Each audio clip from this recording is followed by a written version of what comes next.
बिस्मिल्लाहिर्रहमानिर्रहीम। यूट्यूब पे खुश आमदीद। मेरे बच्चों और मेरे पाकिस्तानियों, आजकल वैसे तो बजट की आमद है। इन दिनों में तो आदाद और शुमार के चक्कर में कौम को चकरा दिया जाएगा। वो भी, मैं तो एक किसान हूँ। मैं समझता हूँ कि 3-4 सेक्टर पे अगर हमारी हुकूमत तवज्जो दे दे तो हमें एक पैसा भी कर्जा लेने की ज़रूरत नहीं पड़ेगी। सबसे पहला तो है ये शुगर मिलें। अब शुगर मिलों में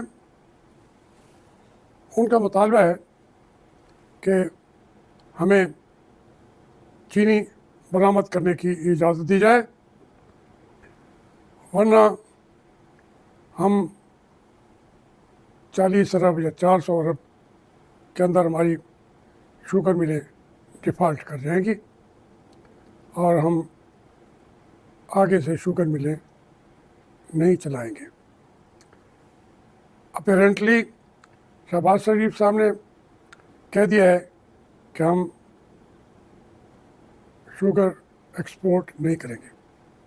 ये एक वक्ती तौर पर कौम की आंखों में मिट्टी डालने के बराबर है।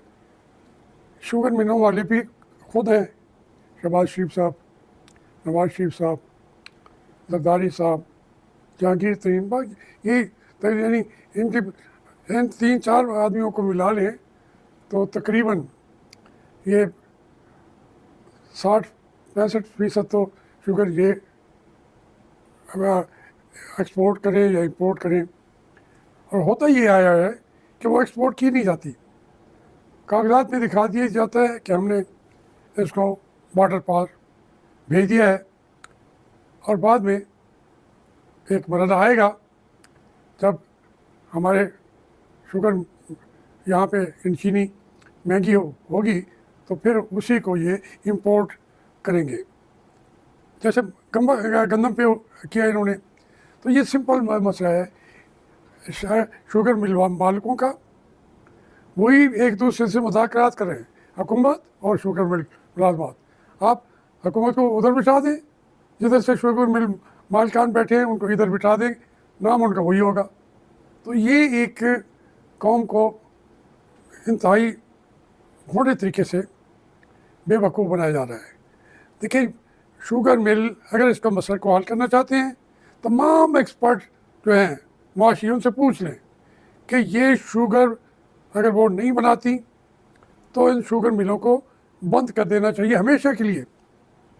क्योंकि ये फीड पाकिस्तान, इसके अंदर हम जब से पाकिस्तान बना है तो शुगर तो हम इंपोर्ट करते हैं ब्राज़ील से और वहाँ पूरे अपना साउथ अमेरिका से, तो वो हमारी घर की शुगर से बेहतर भी होती है, सुपीरियर भी होती है और सस्ती तरीन होती है।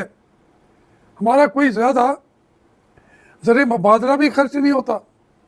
ये शुगर मिले किसने इजाज़त दी है? अब वो एक ये क्राइसिस है पूरी कौम अभी जिसको फेस करेगी, बेवकूफ़ बनाएंगे हम सबको। अब दूसरी चीज़ भी जो है, अब देखिए ना, ये इनको IPP जो है, जो बिजली की कंपनियां हैं, उसमें चंद एक 20% चाइना वाले हैं और 80% वही हैं। इन्हीं तरह हुकूमत है, मियां नवाज शरीफ, मियां शहबाज शरीफ, जरदारी साहब उधर बैठ के वो IPP वालों के मालिक हैं। उसको हम इस दफ़ा बिजली पैदा ना करने पर कितना अरबों खरबों रुपए उनको हमने देने हैं। यानी बिजली रोज़ महंगी होगी और महंगी होगी, पैसे किसके पास जाएंगे? उन्हीं के पास जो हुकूमत में हैं और इधर बैठ के वो IPPUs के भी मालिक भी वही हैं। अब ये जो मंशा हो या कोई और हो या मुल्तान वाले हो, तो पैसा तो आवाम से छीना जाएगा, उनके खून पसीने की कमाई इस तरीके से खाएंगे बिजली। तो वरना वो कहेंगे हम आपके मुआहदे हैं, आपको हम इंटरनेशनल कोर्ट्स में लेके जाते हैं। लेकिन कौन लेके जाएगा? हुकूमत तो उसको लड़ेगी भी नहीं, तो इन्होंने इस पावर सेक्टर में सारे के सारे पैसे अब वहाँ के जेबों से निकलने हैं और 15-20 इस मुल्क के इन्हीं लोगों को जिनको हमने फिर हुकूमत दी हुई है उनकी जेबों में वो चले जाते हैं। तो इस तरीके से ये अगर आप इस तरीके के अंदर सोचेंगे, अभी गंदम में ठीक है ना, जो सेक्टर है ज़रूरी सेक्टर, वो हर चीज़ में तरक्की कर गया है। तरक्की नहीं की यानी उसका जो उन्होंने इस साल गंदम ज़्यादा हुई है, गन्ना ज़्यादा हुआ है। गन्ना तो होना ही नहीं चाहिए इस मुल्क में। एक गन्ना का एक उसका एक पौधा भी नहीं लगाना चाहिए पाकिस्तान में। हमारी ज़मीनें निकलेंगी, उस पर बागात आएंगे, उसके जो पानी बचेगा वो तरबेला डैम के बराबर पानी बच जाएगा जो गन्ने को दिया जा रहा है। गन्ना पैदा करने वाले भी यही हैं, शुगर मिल भी नहीं किया है। तो मैं आपको इस बातों को सिंपल करके बताने की कोशिश कर रहा हूँ। ये किसी सूरत में ये मुल्क जो है कर्ज़ों से जान नहीं छूटेगी। इसमें तो कोई इनकलाब आएगा जो इन सबको कहेगा कि भाई तुमने पैसे इतने हमसे दे रहे हैं बिजली के, डालो इनको जेलों के अंदर, पैसे तो यही खा रहे हैं और मुल्क जो है ज़्यादा से ज़्यादा मकरूर होता जा रहा है। अब आपको अंदाज़ा है जो बजट आ रहा है ये उसके अंदर जो हमारी आमदनी है वो 70% है और ख़र्चा 85% है।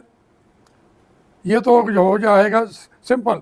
लेकिन इसके अलावा बिजली जो ये है पावर सेक्टर, फिर हमारा दिफा पाकिस्तान का, वो सारे का सारा कर्जे पे उनको तनख्वाहें दी जाएंगी।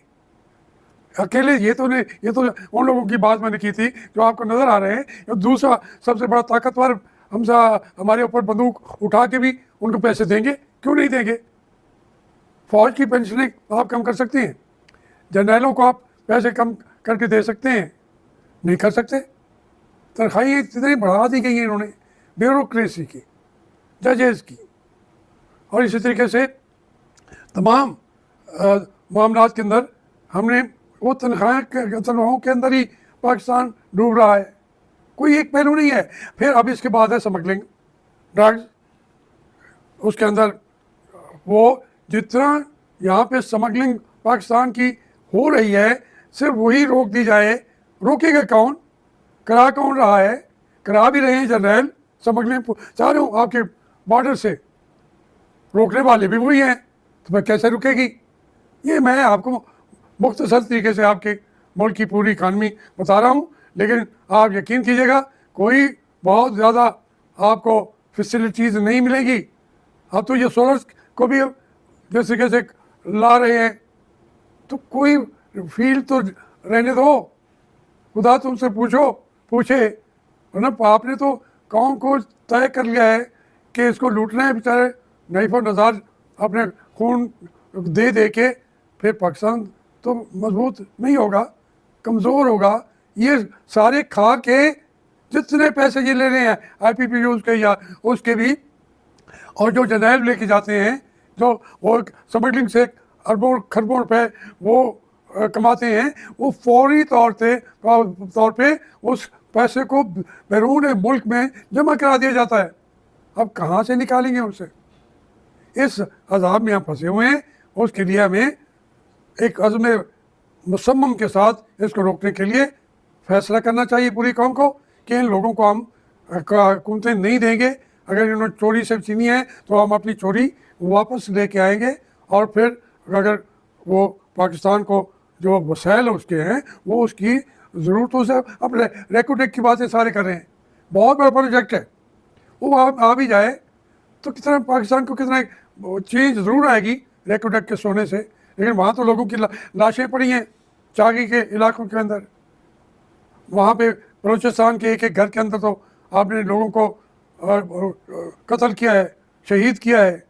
इसी तरीके से को तोड़खम से लेकर बात है। और हमारे मेजर लेवल के लोग बेचारे पहले उधर शहीद हो रहे थे, अब कराची में डाके मार के मेजर जो है वो शहीद हो गया है।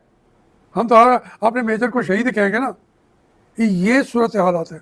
लोगों ने पकड़ लिया है, शहीद तो नहीं हुआ, पकड़ के उनको वो ले गए, क्योंकि उनके पास अपना निज़ाम है फौज का।